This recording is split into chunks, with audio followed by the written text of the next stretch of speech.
Hello everybody, Mike Tenney here with Tenney Vlog number 7. Today we are talking about internet safety and specifically apps parents should know. And I'm Mike Tenney, your host of the show, and joining me today we have an expert to help us cover this topic, Michelle Sachs. Michelle is a safe school program manager for Crime Stoppers of Houston. Yes. Thank you so much for being here, Michelle. Yes, thanks for having me. Sure. And for those of you who may be new to the show, the Tenney Vlog is a live video where we try to discuss topics that parents and educators would find useful in helping them help their kids achieve the next level of success academically. And if you find this information helpful, do us a favor and subscribe to our channel. You'll get some more videos as we put them out. We'd love to have you as subscribers, and leave a comment below if there's something that is a hot button topic for you. We'd love to hear from you that way. So as I mentioned, this is a daunting topic, and we're thankful that you have come in today to help us address this, Michelle. And before we get started, do you want to just give us a little bit of information on yourself and how you got involved in internet safety? Yes, absolutely. I do work for Crime Stoppers of Houston. I'm the Safe Schools manager, and we right now work really hard on trying to educate these kids on how to make better informed decisions, with a primary goal of making sure our kids don't become victims of crime. Cyber safety is about 75% of what we're doing right now, because this is where our kids are. And not even just our kids, all of us. Our lives are online right now, and we don't want people to stop using it. We just want them to use it maybe a little safer. Right. So just making them aware of some of the dangers that are out there, and then even just how to set themselves up in a safer way. I do sit on the ICAC task force here in the city, which is Internet Crimes Against Children. So we're also working both sides, right? So we see the harms, we see the dangers that are going on firsthand, and then able to kind of relay that to some of our students and even parents and teachers, so that we can keep our kids safe. Okay, and we talked about this a little bit just a minute ago. You're a parent as well. Yes. So you're not only a trainer, but you're somebody that's sitting in the seat as a parent and having to make these decisions yourself. Yes, absolutely. I'm in the throes of it. I have an 8th grade daughter, and I have a son who is in 5th grade. Okay. The 8th grade daughter is definitely very much on social media, and so even just trying to stay on top of it for my own kids has been a challenge. Sure.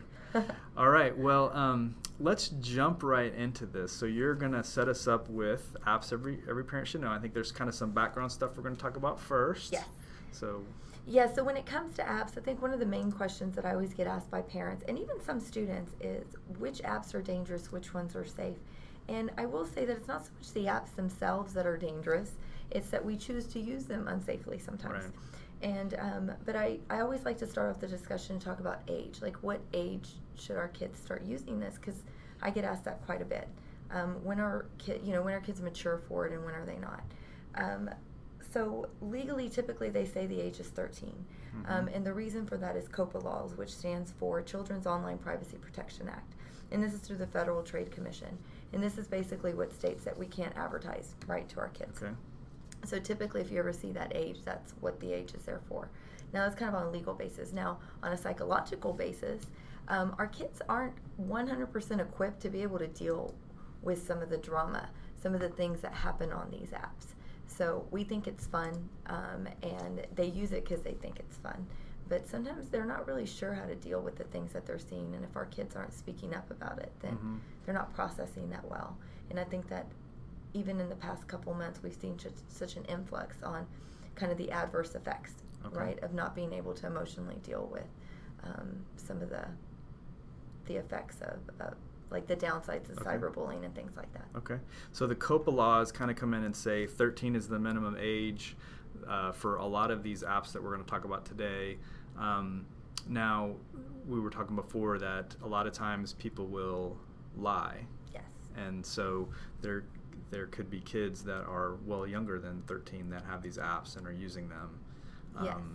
Is that what you see out there? Well, yes. So most parents will just allow it, or they're not even paying attention to their, what their kids are downloading. Okay. And kids will absolutely just lie about it. I had one the other day who made me giggle. He said, "Oh, I thought you're supposed to lie so that way these predators don't know that we're kids." Oh, right? yeah. So he thought it was a safety thing. Okay. He didn't realize that it was. Okay. It was really kind of more of a maturity. Okay. It's a maturity thing over a safety. safety. Okay, and then so 13, this is kind of like the baseline, but there's a lot of different apps there that maybe they say that they're appropriate for 13 by COPA laws, but maybe that's not the right age for kids. Yes, and you mentioned an app that you use. Yeah, so I use Common Sense Media. I have 3 kids myself, and so they'll come and ask us for an app, and so we'll go check what Common Sense Media says. Yes.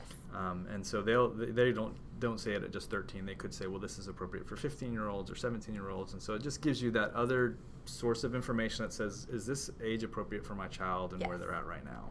Yes, and I would much rather go off that, because even when we just looked at it, Snapchat said 16, and Instagram, one was, I think Instagram was 15 and Snapchat was 16. And Snapchat was 16, and I do, and I agree with that. Yeah. You know, our children's brains, I mean, just any human, our brains don't fully develop until we're about 25. Right? So whenever our kids make these decisions, and sometimes we think, what were you thinking? Well, they really weren't, right? So again, when we talk about the psychology behind it, they're not fully equipped sometimes to deal with what's out there. Okay. So, well, you mentioned the big one. We're going to talk about that one first. Yes. Snapchat. So this is one that's been out there, I think, a fair amount of time, and it's been talked about a while, and I think it's more entered the mainstream than 2 years ago, as we were talking about it, or even a year ago. Yes. So why don't you tell us, what are the dangers of Snapchat? And I will tell you, because I've been working with this for so long, when Snapchat first came out, and I saw that concept of these pictures disappearing, you just saw that train coming. You know that this bomb's about to hit. It's going to be misused. Yes. Yeah. And you saw that coming a mile away. So even though they still use it for inappropriate things, right, because they think those things disappear, Snapchat is really good at kind of creating this addiction to it for a couple of different reasons. They have something right now called streaks. So if you ever hear your kids talking about streaks, what that is if you send me a message, I have to reply to you. And as long as we're doing that within 24 hours, then we're continuing this streak. So between you and I, we could have a streak, let's say, for 100 days, or 360 days, or 500 days, right? That is huge to our kids, is having all these streaks, because you get a rating. Snapchat gives you a rating, and your rating is dependent on how many streaks you have, and how many pictures you take. So if you ever notice that your kids are taking really weird pictures, sometimes it's half of their face, sometimes if of nothing at all, they just snap a photo and they send it, and you're like, what are you doing? The reason they're doing that is because they're earning points for it. And that's, for them, it's a status symbol. This rating is a status. But you can see where it's creating an addiction to it, and that's why they do spend so much time on it, because they want to make sure their ratings are good. The other downside of this is, because of those streaks and not wanting to lose them, if you're grounding your kids, if you're taking their phones away, what they do is they're sharing their passwords now with their friends, so that way they can keep those streaks going, which we're having a lot of issue with too. We should never ever share passwords. Passwords are private and personal information that should not be shared, because what happens is sometimes these friends just hang on to these passwords, and if they have a fight or something happens, they go in and change it, and then they start posting maybe some things that they shouldn't. So you can see where that would create some issues, right? So that's the big issue that we're having with Snapchat. The other problem is that kids think that these things disappear, that they truly disappear. Well, there's no such thing as online privacy. Even if their accounts are set that way, nothing's ever private online. The internet's worldwide, and it's permanent. So anyone can take those photos. We see this every day in schools, where students will take another device to take a picture of the picture or a video of the video, because on Snapchat, if you screenshot, that person's alerted that somebody screenshotted it. So they're getting smart to that. They know that. So, and sometimes people don't do it to be mean. Sometimes they just think it's funny, but it still will land kids in trouble. And Snapchat itself, no one ever reads terms and agreement, especially our kids, right? They download these new apps and games, and they just press accept. Agree, yeah. And they agree to it, but they don't really know what they agree to. Well, Snapchat owns anything they post. Really, any of these apps own anything they post, and they can do anything they want with them, including sell them. Snapchat, we see that Snapchat and Instagram are probably some of the top ones that sell these photos and these videos. And they do it a lot of times to generate revenue, because these apps are free, But these are huge companies that are running these apps. So they have to pay employees, they have to pay for their building. So that's just one way that they generate revenue, is by actually selling them. Okay. So nothing's ever private. So we tell them, even if you think it disappeared, like, it's not truly gone. Sure. So we want to make sure that they're making better informed decisions about what's being put out there. Okay. So in way of so Snapchat, it's not evil in and of itself. There are great uses of Snapchat, Yes. but there are also a lot of uses that can lead kids down the path that we don't want them on. Yes. And they think that they're safe there because it disappears, but it doesn't really. Okay, so that's kind of Snapchat, which I think is an example of an app that is not evil in and of itself, but it can be used in bad ways. The next one, when we were talking about this beforehand, you said this one was evil. Yes. So why don't you tell me about Kik? Oh, Kik is the worst. I will say that when you're asking me about what the most dangerous app out there, I will tell you Kik, by far. You can actually ask any law enforcement officer. Anyone who deals with these kinds of things will absolutely tell you Kik. So there's two issues with Kik. The first one is that it is anonymous. Okay. Kik is like a messaging app. If you have Viber or WhatsApp, kind of works the same way. Okay. The thing is, with WhatsApp and Viber, they're using your phone number, right? You use your contacts, and those are your phone numbers. Kik just gives you an anonymous number. It just gives you a random number. So there's a lot of anonymity to Kik, which is why a lot of people like it, including criminals, right? So this is the top app for them. And the other issue that we have with Kik is that it's not run out of the United States. It's run out of Canada. Okay. So therefore, since it's a different country, they don't have to work with us, and they typically don't. Okay. So the issue with that is that if your child is having some issues, if you're having some issues with Kik and you need help, they're not going to help us. Okay. Because again, they don't have to. It's not our country. Right. And we see a lot of victimization on Kik because again, typically there is a lot of criminal activity going on. And whenever, the county and the cities, all of the surrounding cities, whenever you have stings going on and we're trying to catch these predators, Kik is always by far the top app where we're finding them. So the kids join Kik so that they can anonymously share information with each other, but then the predators somehow get into the groups? Well, because sometimes they accept these friend requests. Sometimes they will accept the fact that somebody's sending them a message. And what we're seeing too is that I think in our heads, when we think of child predators and we think of these people trolling online, that they're kind of older and they're in basements somewhere, right? And I always joke, we live in Texas, we have no basements. But, joking aside, they're typically pretty young. They're being arrested right now at 19, 20, 21, 22. They're typically pretty young is what we're seeing. And so therefore, in our society, we tend to trust good-looking people, right? We tend to trust young people. We think that you wouldn't have to troll, right? Yeah. So when they receive a lot of these messages, and it happens through gaming too, by the way. That's typically the MO is they will use private messages. Well, if somebody reaches out to our kids and it does look like someone kind of young, they're a little more prone to respond. Even if it's to say, hey, how'd you get my number? How do I know you? It's typically how it starts. Well, that's how the conversations start going. With gaming and with luring our boys, it's a little different because really anyone who games, they tend to kind of gain a little bit of trust because if you've been gaming with them for a while, then you feel like you're friends with them. Yeah. And I think even with parents, you'll hear your kids say, oh yeah, it's just my friend. Sometimes you need to ask, wait, is this an online friend or is this someone from school? Like, is this someone you've met face to face? Because they just kind of use that word friend randomly. So then this is kind of how the conversations start. So it typically will start pretty innocently. Some of them don't. Some of them are pretty blatant. And then our kids think it's funny. They think it's funny to kind of respond to that blatant, request for photos or whatever it is. Sometimes, again, they feel safe, right? If you think about it, when as little as kindergarten, we start talking to our kids about stranger danger, right? So when that actually happens, if somebody comes up to them in person, they get that weird feeling in their gut. They know, right? I always tell them this is what prevents us from walking down dark alleys in the middle of the night alone, right? Because you get that weird feeling. The issue we're having right now is that online, they're not getting that weird feeling. They feel safe behind that computer. They're used to meeting anonymous people online, playing games with them, and this is just another one of those. Yes, they don't see the danger and they don't feel it. Sure.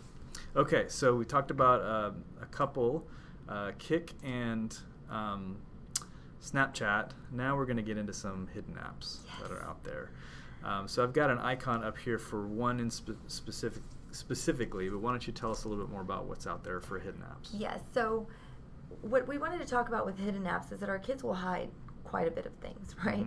Just like when we were younger and we used to hide stuff from our parents, now they're having to get a little more tech savvy with hiding some of these apps. Okay. There's a couple of different ways to try to figure out whether your kids are hiding things. Okay. I know the icon you have up is for a calculator. That one's been out for a little while, where they can hide photos. Okay. There are others, and really just what I have to do quite a bit is just Google. Google hidden apps, right? Okay. Google what, even if you see something, like let's say for Kik or any of these apps, sometimes parents will say, well, I saw that little icon, but I didn't know what it was. Right. Well, Google it. I mean, there's a parent's guide to any app out there. Yeah. There's a lot of information online. All we have to do is just request it, right? So with the app, with the calculator in particular, it looks just like a regular calculator, Right. and it works. The calculator works. Okay. They type in a secret code, and boom, this is where they can hide pictures and things in that nature. So they're like password protected. Absolutely. There's tons of them. And even when you're trying to figure out, okay, is my kid hiding some of these apps, right? You can just go to their app store and type in Snapchat, type in Kik, and see if the little clouds on there, like if it looks like something that's already Right. been downloaded but then deleted. Because I will tell you that's what most of them do. They're using their phones at school. They're using it whenever they're not around you. So that's when they'll pop them up. Before they go home, they'll go in there and they make sure that they delete it. Another way to try to figure this out is by going to your battery settings. So when you go Okay. to your settings, this is kind of a new one, right? But you go to battery and just give it a second because it takes it a little bit to load. But you will actually see everything This that one was you've new by used. me. Yeah, so there's two options. You can see within the past 24 hours which apps have been used, and it will tell you for how long. Okay. So even if because don't tell your kids clearly that you see it. Right. But if they say, oh, no, you know, it's just background, it will tell you how much time they spent on that app background and how much of it was actual screen time. Okay. So it actually does do that. And then it shows you within the past 7 days. Okay. So it will tell you how long they've been at these apps. So even if you're like, no, I went through there and I didn't see it, but you check battery and you see that they've been on Snapchat for an hour in the past 24 hours. Sure. Clearly it's on there. Okay. So that kind of leads us into our next point. So we wanted to talk about settings. Yes. So now we're going to put a slide up. This is for iOS. So there will be different things that you would use for Android. But so some of the stuff that you talked about, if you go click on settings, you click on general, then you click on restrictions, Yes. then you will get to a screen that has your restrictions settings. So Yes. just walk us through what you might want to think about here as a parent. Well, okay, so there's a couple different things you can restrict. You can restrict even just the content they're looking at. Okay, and there's different options. They'll give you 13, 18 and up, 13 and up. Those things definitely help. Even just restrictions on time, Right. when they can use these devices. Okay. I can tell you I have this set up on their phones and on the computer. Okay. And you know, there's always a little bit of downside to this, right? Like I have an 8th grade daughter who sometimes has projects and she's on the computer later than she typically is. All I have to do is go in there, put in a password, and it will give her, some More extra time. time. So it's definitely something you kind of have to stay on top of. Okay. And it's not 100% fail-safe, right? Right. But it's something. Sure. It's something to put on there. You can restrict them from downloading new apps without your password. Okay. So there's a parent password that you can put on there for downloading things, changing settings, things in that nature. So that way they're asking permission before they do it. I'm a big fan of using restrictions. It's really hard to just give these kids the internet because if you think about it, we have to share it. And we have to share it with little kids that are still looking up, like, let's say, Peppa Pig, and we have to share it with adults and predators that are looking up illegal and peculiar and things, right? So don't just give it all to them at one time. Sure. Even with, like, let's say Snapchat or any of these apps, if you're going to allow them to be on it, then kind of baby step it, right? Like, okay, you can get on, but let's see how you do with maybe 5 friends. Maybe let's start off with 10 friends. Okay. Whatever the case may be. Make sure that grades are still okay. Check their battery. Make sure they're using it responsibly. Okay. And if you feel like they are, then maybe you can start upping that. But don't just give all of it Sure. to them, because again, they're not psychologically sometimes Right. able to handle some of those. Yeah, and I would say, so from me personally, we've got ours locked down, so our kids cannot delete an app, they cannot install an app Yes. without us coming in and approving that. Yes. Now, as they get older, though, you got to pull off those restrictions, because I think, you know, at 18 they're going to go off to college, and you don't want them that to be the first time that they can download an app. So you want to have a graduated plan, I think, from my perspective, on how do we train them how to use these things, how do you monitor them over time.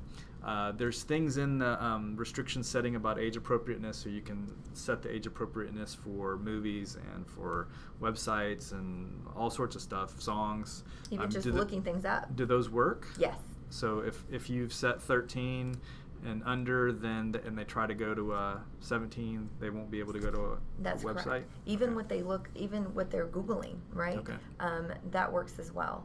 And, you know, so funny story with my daughter, we had gone to Corpus Christi, and, you know, have all those restrictions. Mm-hmm. And she saw the statue of Selena. Okay. Didn't know who Selena was, right? So we spoke about it. So she tried typing up Selena's killer. And sure enough, pictures of the woman came up, the story, everything came up. And then later that day, she was trying to find little rocks, and she typed in pretty little rocks, I think is what she typed in, and it said, sorry, you're restricted from looking up this content. And she's like, what? This is so, I can look up killers, but I can't look up rocks. And who knows? Again, sometimes it's weird. There's no rhyme or reason to what can come up and what doesn't. But when we're talking about explicit, you know, photos and content like that, yes, I've seen that it definitely does block that. Okay. But again, you do get some kind of funny stuff once in a while. Okay. And just having those conversations. And I will say that this should be an ongoing conversation with your kids. Right. And not like, okay, let's sit down and talk about cyber safety, because that's awkward.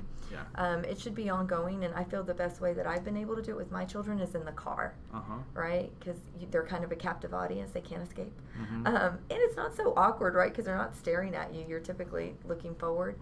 But a good way to start talking about it. Talk about their friends, too. Like, you know, what have you seen? What's going on at your schools? If you see something on television right now, you know, on Netflix, 13 Reasons Why is kind of a big deal. Okay. Even watching that stuff with your children, but have those discussions. If they see that some tragedies occurred, have those discussions with them. But have it be an ongoing thing for sure. Sure. Okay. All right. Well, that's it for today, everybody. Michelle, thank you so much for joining us. Yes, thanks for having me today. It's been a real great topic, and I think that our listeners have probably found this very helpful. And again, if you're new to the vlog, please subscribe to our channel or leave us a comment below. We'd love to hear from you. If you subscribe, you'll get more videos like this in the future, and we do have a series of videos that we're planning to put out here in the next couple weeks. If you want to learn more about the Tenny School, please go to www.tennyschool.com, and we'd love to hear from you. And Michelle, just so I know that our listeners may be very interested in hearing more about this topic, where can they find out more and learn more about you? Yes, so you can go to crime-stoppers.org, which is our website. And if you go to the Programs tab and you go to our Safe Schools tab, you will see there that there is an entire page on Cyber Safety Initiative, and you can request a presentation. We're out at schools every day talking to students. We'll speak to parents. We'll also train staff. And there's great resources on that page as well for parents as well as students. Okay. All right. Well, thank you, Michelle, and thank you guys for tuning in. We will see you next time.